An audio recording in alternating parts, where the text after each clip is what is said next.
Good મોર્નિંગ્સ. Last લેક્ચરમાં આપણે દ્વિતીય વિકલન કમ્પ્લીટ કર્યું. ત્યાર પછીનો લાસ્ટ ટોપિક વિકલનનો બાકી છે, રોલનું પ્રમેય અને મધ્ય કમાન પ્રમેય.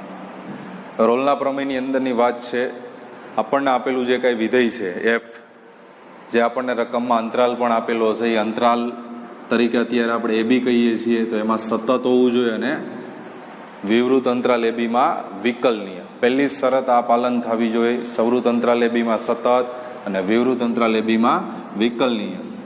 તો ત્રીજી શરત આગળ આપણે ચેક કરવાની કે ભાઈ એફ ઓફ એ બરાબર શું થવું જોઈએ, એફ ઓફ બી. તો કોઈક C belongs to A B એવું મળે કે જેથી એફ ડેશ ઓફ સી બરાબર તમે શું લખી શકો હો, 0. સી મતલબ એક્સ જ છે, એ એક્સની કિંમત ને સી કહેવામાં આવ્યું છે, અને એ C F dash of C બરાબર 0 લઈ શકાય. પણ 0 ક્યારે લઈ શકાય, તો કે એબીમાં સતત અને શું હોવું જોઈએ, વિકલનીય. અને તથા ત્રીજી શરતનું પાલન થવું જોઈએ, એફ ઓફ એ બરાબર એફ ઓફ બી. તો આપણે એફ ડેશ ઓફ સી બરાબર શું લખી શકશું, 0. બહુ સિમ્પલ દાખલા છે રોલના પ્રમેયમાં, આ શરત જ યાદ રાખવાની છે.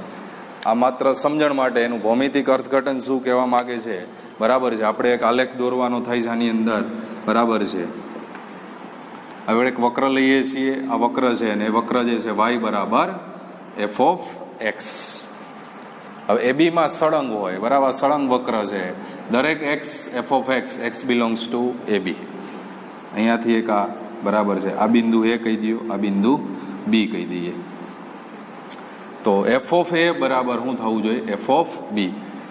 આગળનો સ્પર્શક મળે બરાબર, આને આગળનો આપણને એક સ્પર્શક દોરીએ, અને આ સ્પર્શક છે એ શરત પ્રમાણે તમે જોઈ શકો છો, અને આ બિંદુ એ સી બિંદુ છે અને એ એફ ઓફ સી થાય બરાબર છે. એના આગળનો સ્પર્શક સી એફ ઓફ સી આગળનો સમક્ષિતિજ સ્પર્શક થાય, એટલે આ સી ઇન્ટુ શું છે, એફ ઓફ સી આગળનો આ કેવો સ્પર્શક છે, સમક્ષિતિજ સ્પર્શક, અને આ બિંદુ શું છે, સી. તો ખાલી કહેવાનો મતલબ આ સ્પર્શક છે એ એક અક્ષને શું બને છે, સમાંતર બને છે આગળનો સ્પર્શક. એફ ઓફ એ બરાબર એફ ઓફ બી. બીજો કોઈ કન્સેપ્ટ નથી આની અંદર. દાખલાઓ ગણવા માટે આટલું યાદ રાખવાનું છે, સતત અને વિકલનીય હોવું જોઈએ, અને એફ ઓફ એ બરાબર એફ ઓફ બી. એવું જ મધ્ય કમાન પ્રમેયમાં, એમાં માઇનોર જ ચેન્જ છે. મધ્ય કમાન પ્રમેયની અંદર બી કન્ડિશન એ જ છે, સતત અને શું હોવું જોઈએ, વિકલનીય. એટલો કન્સેપ્ટ તો એ જ છે. આમાં ડિફરન્સ એટલો, અહીંયા F of A equals to F of B હતા રોલના પ્રમેયમાં. મધ્ય કમાન પ્રમેયમાં એવી શરત જરૂરી નથી, એફ ઓફ એ બરાબર એફ ઓફ બી. એટલે અહીંયા કન્ડિશન છે કોઈક C belongs to A B, તો અહીંયા formula F dash of C equals to F of B minus F of A upon B minus A. જો એ બરાબર બી હોય તો આ 0 થઈ જાય, તો શું બની જાય, રોલનું પ્રમેય. એટલે મધ્ય કમાન પ્રમેય માટે F of B is not equals to F of A. એવું જ અર્થઘટન એમાં બી છે, તો એની અંદર પણ એ જ કન્સેપ્ટ આરે આપણે જોઈએ, એક્સ ને વાય. આ બે બિંદુઓ છે, એ એફ ઓફ એ, અને આ બિંદુ બી એફ ઓફ બી, અને અહીંયા આનો સ્પર્શક દોરીએ, આ સ્પર્શક, અને આ સી એફ ઓફ સી. અહીંયા કહેવામાં આવ્યું છે એ અને બી ને જોડતી છેદિકા ને શું થાય, સમાંતર થાય. બિંદુ આગળનો સ્પર્શક છે બરાબર છે, આ એ અને બી આગળનો આ જે બરાબર છે, સી આગળનો આ સ્પર્શક છે, એ આ બે ને જોડતી છેદિકાને શું બને છે, સમાંતર બને છે. આ છે મધ્ય કમાન પ્રમેય. મધ્ય કમાન પ્રમેય માટે બી આટલો જ કન્સેપ્ટ તમારે ધ્યાનમાં લેવાનો છે, સતત અને વિકલનીય વિધેય હોવું જોઈએ. એ સતત ને વિકલનીય હોય તો આગળ તમે લખી શકો હો, એફ ડેશ ઓફ સી બરાબર F of B minus F of A upon B minus. બહુ સિમ્પલ ક્વેશ્ચન, એ 2 માર્ક્સમાં કે એમસીક્યુમાં આવા ક્વેશ્ચનને પૂછી શકાય બરાબર. એટલે રોલના પ્રમેયની અંદર બહુ બીજું કાંઈ આવતું નથી.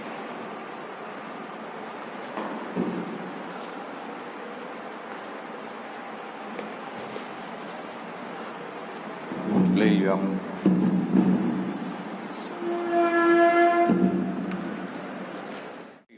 પહેલો ક્વેશ્ચન છે, x is a belongs to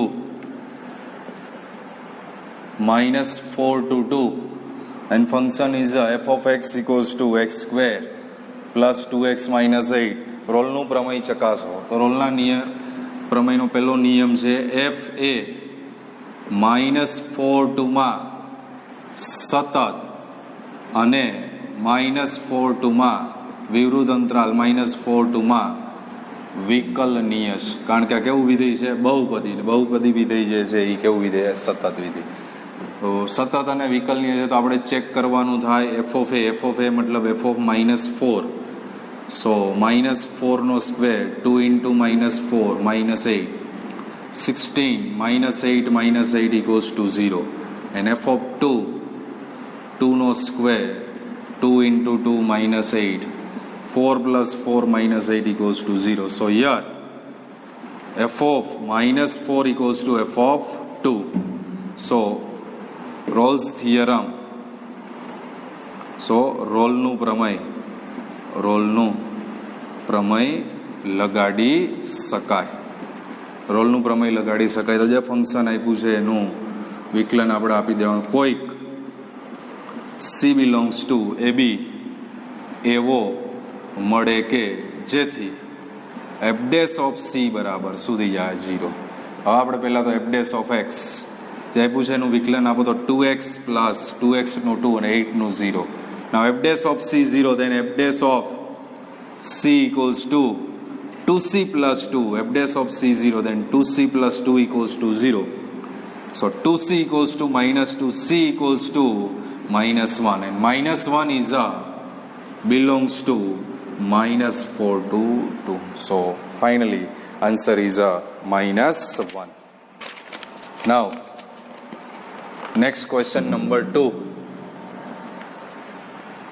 ચકાસો નીચેના વિધેય પર રોલનું પ્રમેય લગાડી શકાય કે નહીં, અને આ ઉદાહરણો પરથી તમે રોલના પ્રમેયના પ્રતીક વિશે શું કહી શકશો? પહેલો ક્વેશ્ચન છે એફ ઓફ એક્સ બરાબર પૂર્ણાંક ભાગ વિધેય આપેલું છે. એમનેમ ખબર પડી જાય પૂર્ણાંક ભાગ વિધેય એ પૂર્ણાંક સંખ્યા માટે કેવું છે? અસતત છે, સતત નથી. તો સતત જ નથી તો રોલનું પ્રમેય લગાડી શકાશે નહીં. એટલે સીધું જ અહીંયા અસતતથી એફ એ 5 9 પર સતત નથી, ને સતત નથી તેથી રોલનું પ્રમેય લગાડી શકાય નહીં. અહીંયા સાબિતી આપવાની જરૂર નથી. સતતની સાબિતી આપવા માટે આપણને ખ્યાલ છે, બરાબર છે. આપણે લેતા સપોઝ અહીંયા 5 અને 9 વચ્ચેની કિંમત તમે ધારી લો 6 પ્લસ 6 માઇનસ, તો 6 પ્લસ નો આન્સર 6 જ રહે પૂર્ણાંક ભાગ વિધેયમાં. 6 માઇનસ નો આન્સર શું મળે આપણને? 5.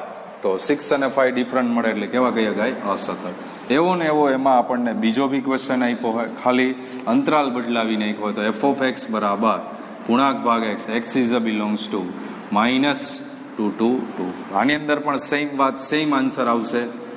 પૂર્ણાંક ભાગ વિધેય પૂર્ણાંક સંખ્યા માટે કેવું છે? અસતત છે.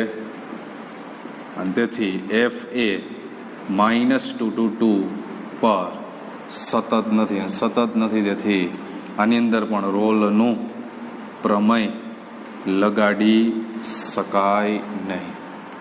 એવો જ લાસ્ટ ક્વેશ્ચન આપણને આપ્યો છે ક્વેશ્ચન 3. એફ ઓફ એક્સ બરાબર x² - 1, x is belongs to 1 to 2. અહીંયા ભાઈ આપણે જોઈએ તો બહુપદી વિધેય એ 1 to 2 પર સતત અને ઓપન ઇન્ટરવલ વિવૃત અંતરાલ 1 to 2 માં વિકલનીય છે.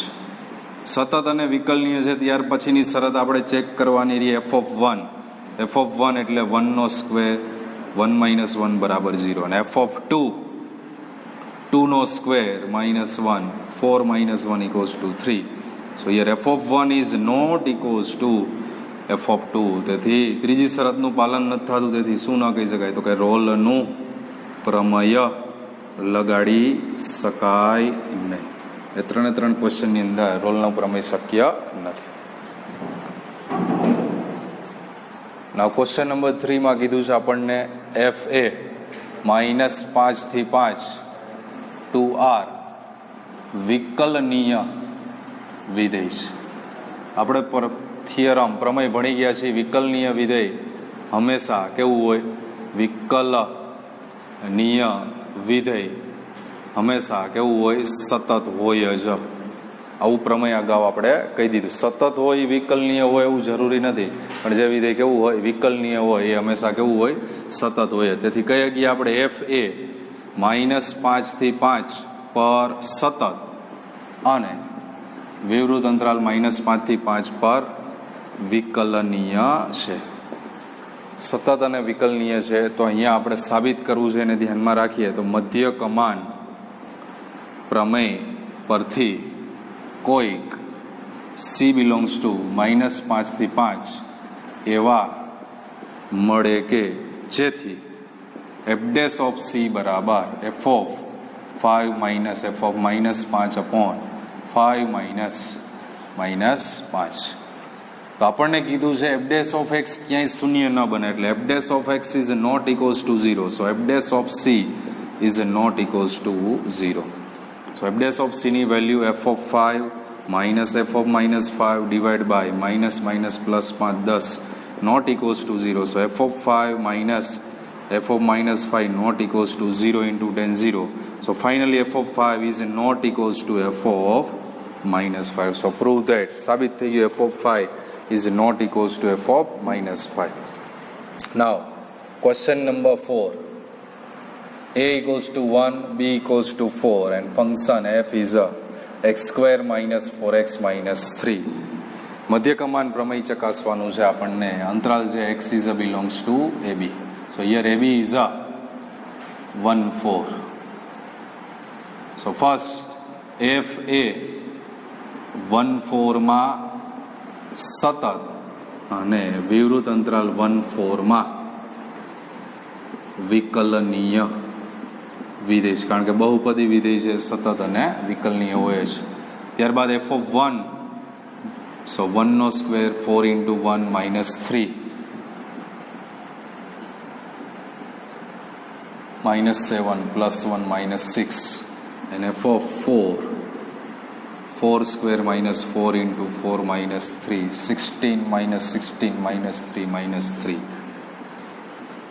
So મધ્ય કમાન પ્રમેય મુજબ કોઈ ક c belongs to 1 to 4 એવો મળે કે જેથી f dash of c equals to f of b minus f of a upon b minus a.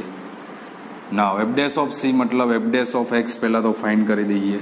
So 2x x square differentiation વિકલન 2x અને 4x નું 4. So f dash of c 2c minus 4. આ put up value કિંમત મૂકી દઈએ અહીંયા. 2c minus 4 f of b मतलब f of 4 minus f of 1 upon 4 minus 1. So f of 4 ની વેલ્યુ તમારી પાસે છે -3, f of 1 ની છે -6 divide by 3. 2c minus 4 -3 plus 6, so 3 divided by 3 1. So 2c equals to 4 plus 1 5. c equals to 5 by 2 is belongs to 1 to 4. So finally answer આવશે c બરાબર 5/2. એવો જ ક્વેશ્ચન આપેલો છે આપણને ક્વેશ્ચન નંબર 5. એમાં a1 b3 a function x³ minus 5x square minus 3x મધ્યકમાન પ્રમેય ચકાસો. અહીંયા બી ક્વેશ્ચનમાં એવું જ છે. બહુપદી વિધેય f એ બહુપદી વિધેય હોવાથી શું કહી શકીએ તો કે 1 3 માં સતત અને વિવૃત અંતરાલ 1 3 માં વિકલનીય છે. f of 1 નો ક્યુબ 5 into 1 નો square minus 3 into 1 1 minus 5 minus 3 minus 7 and f of 3 cube minus 5 into 3 square minus 3 into 3 27 minus 45 minus 9. So minus 27. So મધ્ય કમાન પ્રમેય મુજબ કોઈ c belongs to 1 2 3 એવો મળે કે જેથી f dash of c equals to f of b minus f of a upon b minus a. So f of 3 minus f of 1 upon 3 minus 1. And now here f dash of x, 3x square minus 10x minus 3. So f dash of c equals to 3c square minus 10c minus 3. Now કિંમત મૂકી દો તો f dash of c 3c square minus 10c minus 3. f of 3 ની કિંમત minus 27 અને f of 1 ની કિંમત minus 7/2. Minus 27 વત્તા 7/2. 3c square minus 10c minus 3. So finally 3c square minus 10c minus 3 equals to minus 10. Minus 20/2 minus 10. So 3c square minus 10c minus 3 plus 10 એટલે plus 7 equals to 0. અવયવ પર 7 તેરી 21. 3c square minus 7c minus 3c plus 7 equals to 0. c common, 3c minus 7 minus 1 common, 3c minus 7. So 3c minus 7, c minus 1. 3c minus 7 equals to 0, c minus 1 equals to 0. So c equals to 7/3 and c equals to 1. So c equals to 7/3 is belongs to 1, 2, 3. But c equals to 1 is does not belongs to 1, 2, 3. So finally answer આવશે c equals to 7/3. Now last question है question number 6. જે આપણે question 2 માં રોલનું પ્રમેય કીધું હતું એ જ રીતના એના જ ક્વેશ્ચનો લઈ અને તમારે મધ્ય કમાન પ્રમેય કહેવાનું છે. તો એમાં બી જે સતત વિધેય નથી એના માટે રોલનું પ્રમેય કે મધ્ય કમાન પ્રમેય આપણે લગાડી શકતા નથી. તો અહીં પણ એફ એ પૂર્ણાંક ભાગ વિધેય હોવાથી પ્રત્યેક પૂર્ણાંક માટે કેવું છે અસતત છે. અને તેથી એફ એ 5 to 9 માં સતત નથી અને સતત નથી એટલે મધ્ય કમાન પ્રમેય લગાડી શકાય નહીં. એવો ને એવો ક્વેશ્ચન 2 બી તમારે એમાં એનું એ જ આન્સર આપી દેવાનો છે, ખાલી અંતરાલ બદલી દેવાનો હોય -2 to 2, બાકી કોઈ ચેન્જીસ નથી. માં લાસ્ટ ક્વેશ્ચન है આપણી પાસે ક્વેશ્ચન 3 જેની અંદર f of x equals to x square minus 1 and x is belongs to 1 to 2. f એ બહુપદી વિધેય હોવાથી 1 to 2 માં સતત અને 1 2 માં વિકલનીય છે. ત્યારબાદ f of 1 1 નો square 1 minus 1 0. f of 2 2 square 4 minus 1 equals to 3. મધ્ય કમાન પ્રમેય મુજબ કોઈક c belongs to 1 2 એવો મળે કે જેથી f dash of c equals to f of b minus f of a upon b minus a.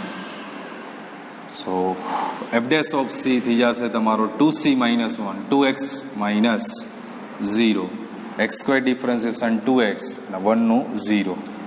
f of b મતલબ f of 2 minus f of 1 upon 2 minus 1 3 minus 0 upon 1 equals to 3. 2c equals to 3. So c equals to 3/2 is belongs to 1 to 2. So finally answer આવશે એમાં c equals to 3/2. તો 2-3 આને related ઉદાહરણ આપેલા છે, તમે હોમવર્કમાં complete કરી નાખશો. અહીંયા વિકલન માટેના ટોટલી મુદ્દાઓ અહીંયા પૂર્ણ થઈ જાય. હવે માત્ર ખાલી એક્સરસાઇઝ બાકી રહે છે. તો ટોપિક બધા કમ્પ્લીટ થઈ ગયા અહીંયા, એટલે વિકલન ચેપ્ટર હવે પૂર્ણ થવાના આરે બરાબર છે. તો સ્વાધ્યાયની અંદર આપણને આને રિલેટેડ મિક્સ દાખલાઓ જે આપેલા છે એની નેક્સ્ટ લેક્ચરમાં આપણે ચર્ચા કરશું.